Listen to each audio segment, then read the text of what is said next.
Hey friends!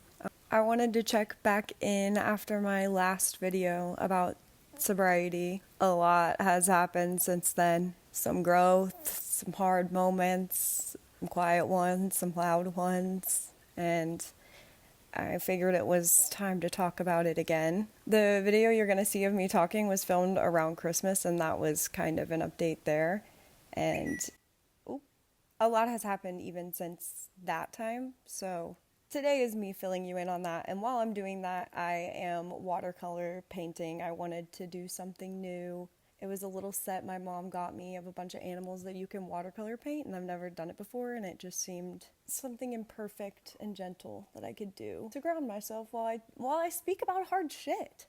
If you're here for the update or the painting or just a calm space to sit for a minute, welcome, and I'm glad you're here. And disclaimer, again, I am no professional, just my experiences, and yeah, thanks.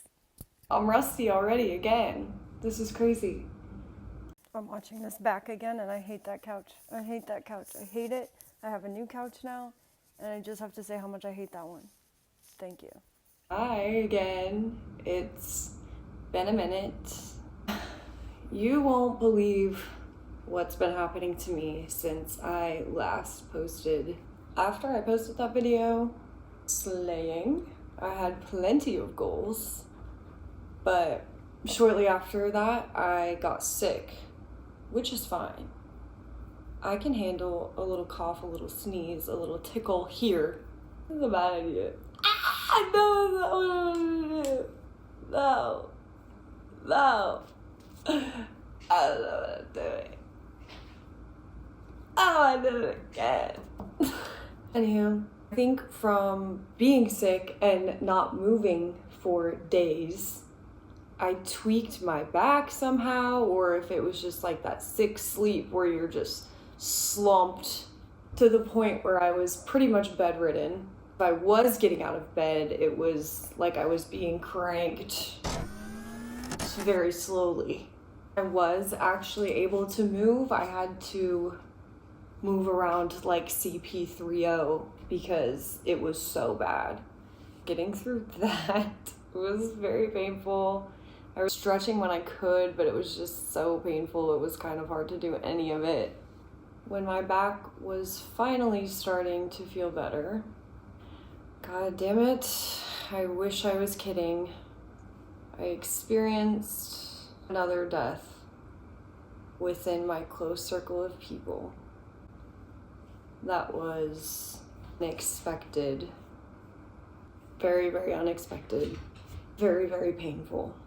And extra difficult because I wasn't able to fly home for it this time to support the ones I love.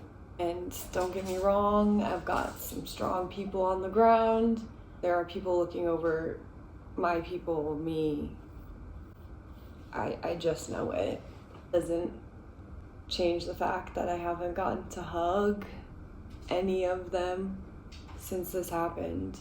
And hugs are healing to me. I was laughing with my friends, so not fun. And, oh no. You thought I was done there? I wish I was done there. I wish that's where it ended. In the middle of all of this and navigating still going on with life and missing home, my tooth is infected. Well, got infected. It was infected. It's because I got into a car accident about 10 years ago, caused trauma to my tooth. So because there was trauma to it, honestly, over 10 years is a really long time for a tooth with trauma to hang in there.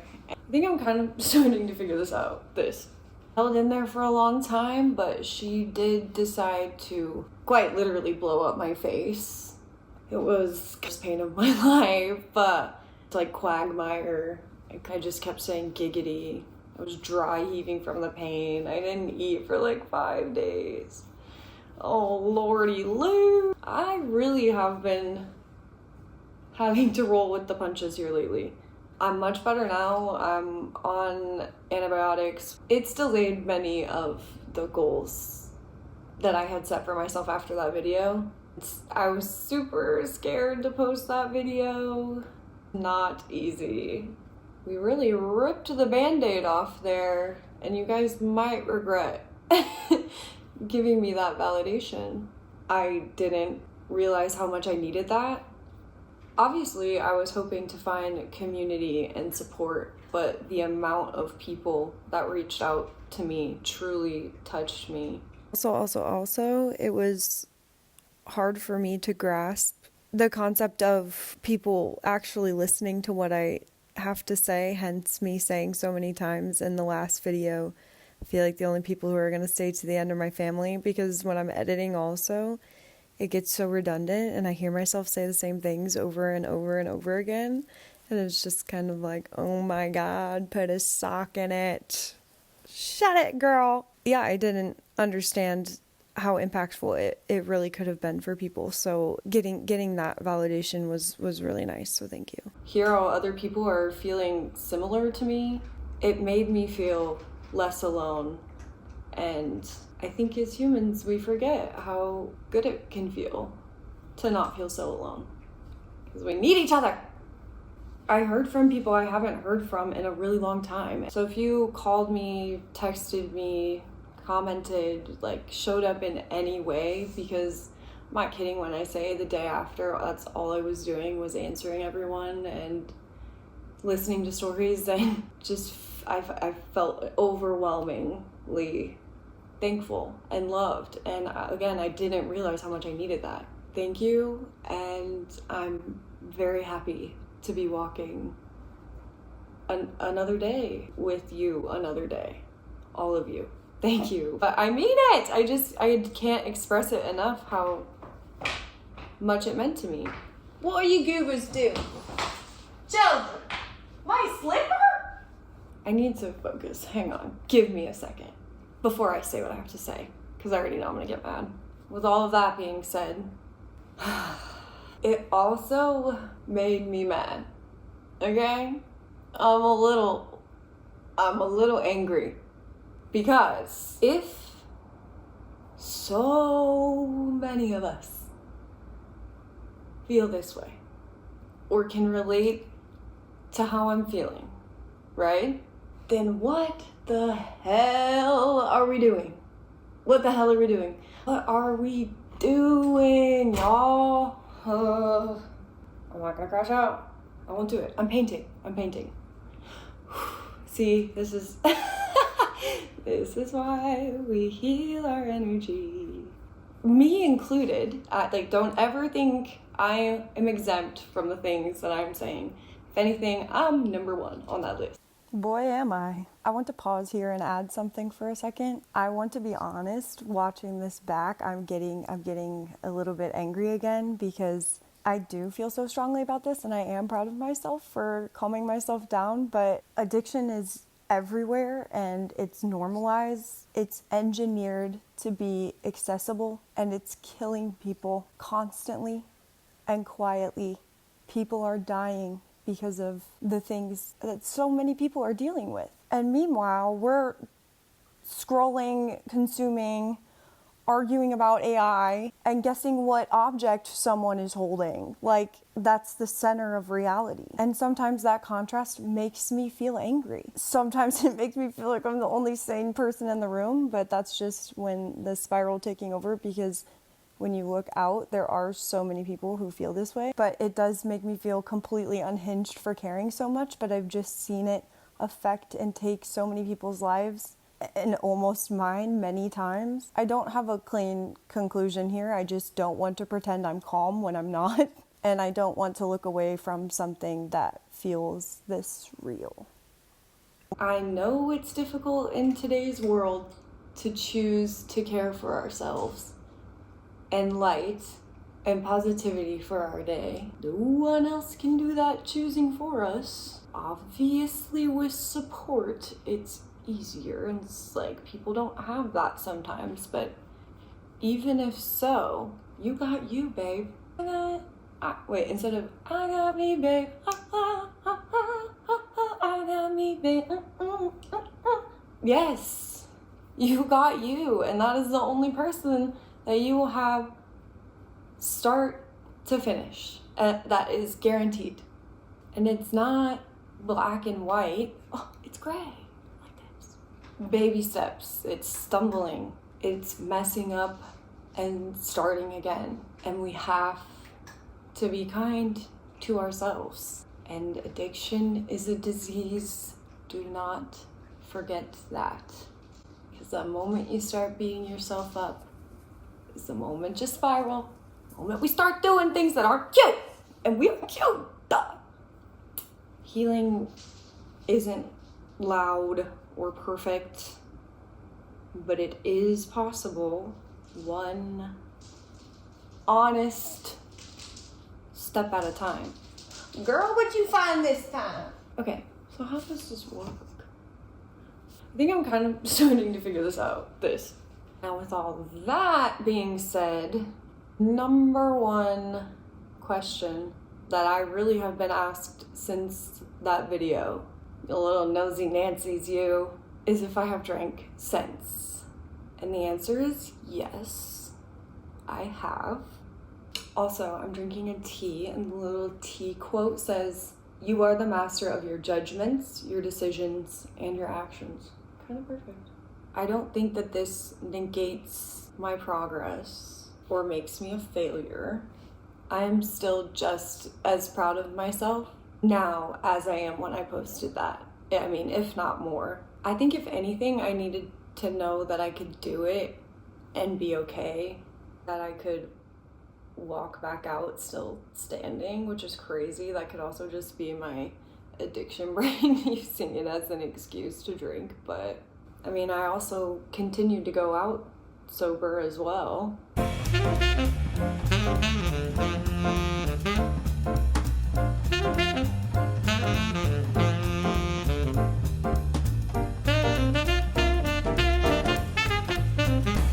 I think I have spoken it out into existence enough, and I have people in my life that are aware of everything, and I will never fall back into old patterns like that again. I don't plan on returning to the shadows that I fought so hard to get out of. That's that. It's not been a crazy thing. We're not. But I do want to be honest and say, yeah, I have. Obviously, I felt some sort of shame. I think that's because sometimes the sobriety space can be so, it can feel so intense and rigid. Rigged Morty. Rigged Morty. Rig. It's rigid. Jesus Christ. And so loud about what it feels like healing should look like. Also think that's why I haven't found myself really reflected in a lot of the traditional programs. It's like, what do you mean you're gonna take my chip? What the heck? I work so hard. Don't shame me. I already feel enough shame myself. Thank you. I had to carve my own path and do what worked for me, and that can look forgiving and flexible and even enjoyable. Which I'm not saying that there aren't people that can, like, take one sip and then they're on a 3-week bender and they can never touch it. Like, I know myself, and I'm only getting to know myself more in a healthy manner, and that's sexy. If anything, we should be worried about the social media relapse. I can't even get started on that because it is just bells and whistling and selling me flashing lights, and I'm just shimmying right on into it. But this is so real, because getting back on social media after not indulging in it for so long is terrifying, especially with AI and things nowadays. I'm scared.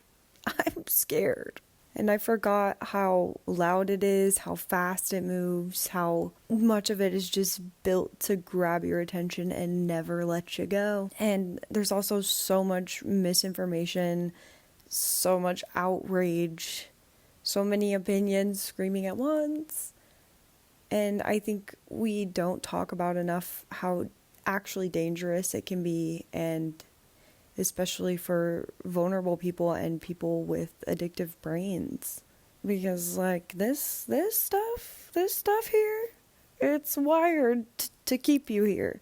And it's a master at what it does. It wants you to feel anger and fear, compassion, dopamine hits over and over again. And that's the part that scares me. But the complicated part is there's also beauty. There's so much beauty. Community you didn't know that you needed. Jumping back in, it kind of just feels like I'm teetering on a ledge of something that could completely nourish me or swallow me. And I'm still figuring out how to be here without losing myself. But we're moving. I mean, I gotta do the things to get past that. Just like the drinking, you know? Limits, challenges, and setting yourself up for success. My ultimate goal is harm reduction and making progress. And not perfection. I wanted to just kind of share like the pillars of, staying sane to me look like.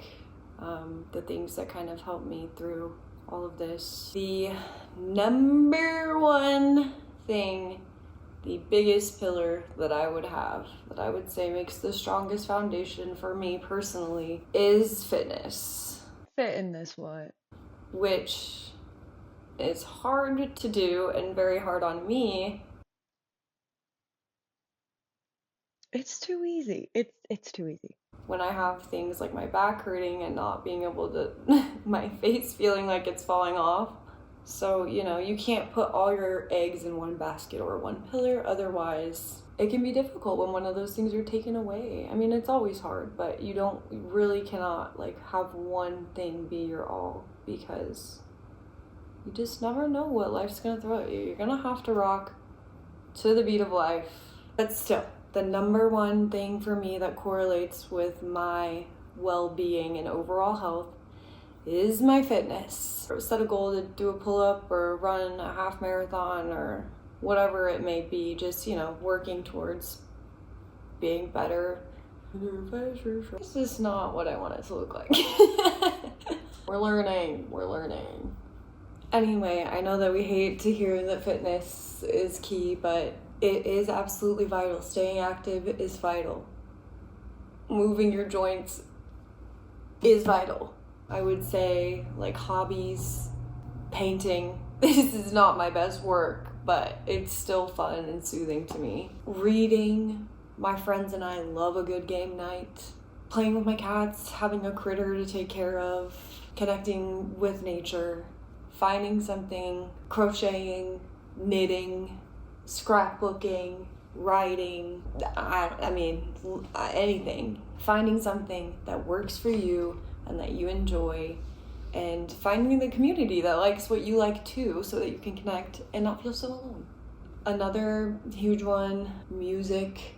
It's crazy that we got the Stranger Things vibes going on, because there's the quote from this most recent season, you know how the music brings them to, pulls them out of a dark place. That is a common theme, and it has been since the dawn of time. That's again, finding something that works for you. My whole my playlists are all over the place.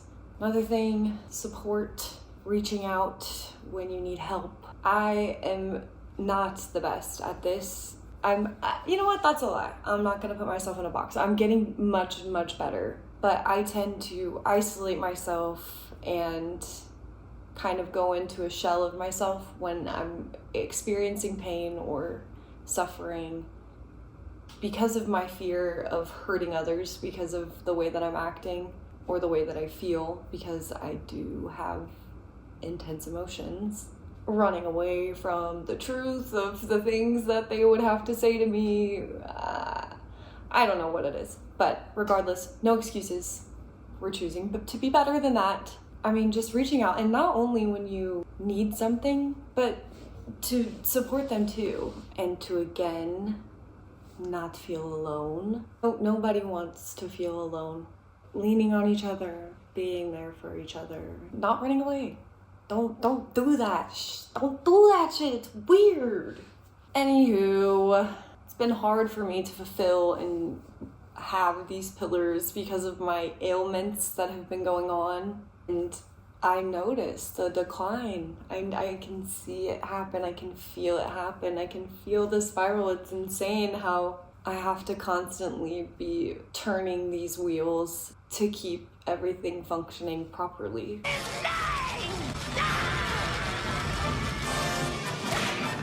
To maintain homeostasis and sound mind, because I'll flip.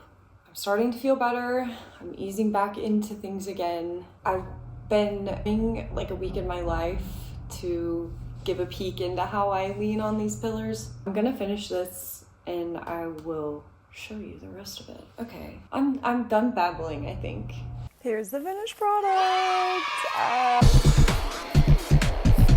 I love it. I haven't done another one since, but I think I kind of started to figure it out as I went on. I kind of picked up some other projects. I've been reading a lot and then embroidering. I've been having fun embroidering. Before I go, I just wanted to again say thank you. Gum in my mouth? How rude. Your messages and comments and your support have held me accountable. I can't even tell you how many times I wanted to give in and I just thought about that one person saying, this isn't easy, but keep choosing it. It's kept me grounded more than I think anybody realizes. If you're walking your own path, I'll say keep going. Choose yourself, choose healing, choose love and light so that you can then pour it into this world that needs it so much right now. And please, again, check on your friends. Check on the quiet ones, the strong ones. Check on the ones who always seem happy. Because so many people after watching that also said to me, like, I had no clue that you were going through any of that. And again, partially my fault for making everything seem like it's okay, but I also just try and choose to make every day as much of a gift as I view it. So, and it's hard. I fail sometimes. I'm human. But that's the truth. You never know what someone is carrying. Life is fragile, short. So hold it gently. Hold it like the cute, precious thing it is. Embrace the moments that you're given. Lead with kindness, lead with compassion, and always choose love. Thank you for being here. Thank you for walking with me, and I love you. I'll hopefully see you next time. Let me give you a little forehead kiss. Mwah!